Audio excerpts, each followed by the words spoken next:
घोडबंदर मार्गावरील वाहतूक कोंडी सोडवण्यासाठी रात्री 12 ते सकाळी 6 या काळात जड अवजड वाहनं सोडण्याचे आदेश असताना गायमुखजवळ काही वाहतूक कर्मचारी या वाहनांना प्रवेश देत आहेत.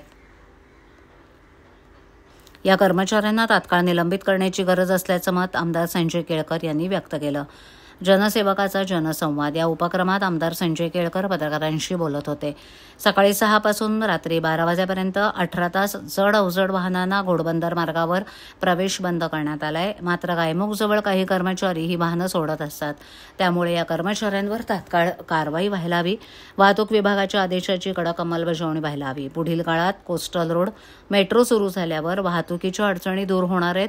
तर दिल्ली मुंबई मार्ग सुरू झाल्यानंतर वसई पुढे ही वाहतूक वळून घोडबंदरकडे येणार आहे.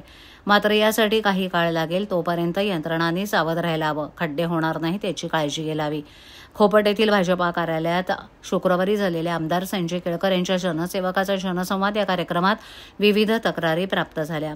त्यात विकासकानं केलेली फसवणूक, घरासंदर्भातली फसवणूक, इमारतीच्या ओसी, महानगर गॅस, पाणी, पालिका वारसा हक्क, पतपेढी फसवणूक, SRA, ड्रेनेज लाईन, गृहसंकुलातील अनधिकृत बांधकाम, चिपळूण येथील प्रांत कार्यालयातील विषय अशा विविध विषयांच्या तक्रारी प्राप्त झाल्यात.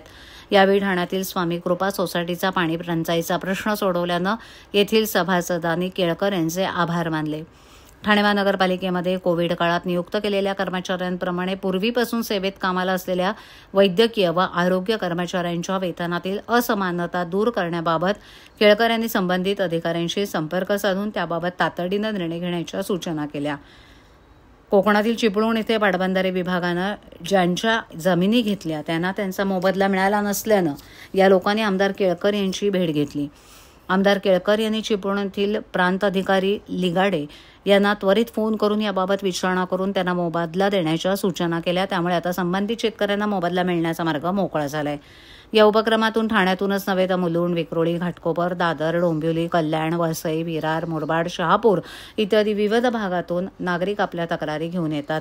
यावेळी जनसंवाद कार्यक्रमाला ठाणे जिल्हा हाऊसिंग फेडरेशनचे अध्यक्ष सीताराम राणे, परिवहन सदस्य विकास पाटील, माजी नगरसेवक भरत चव्हाण, माजी नगरसेविका आणि ठाणे महिला मोर्चा अध्यक्ष मृणाल बेंडसे इत्यादी उपस्थित होते.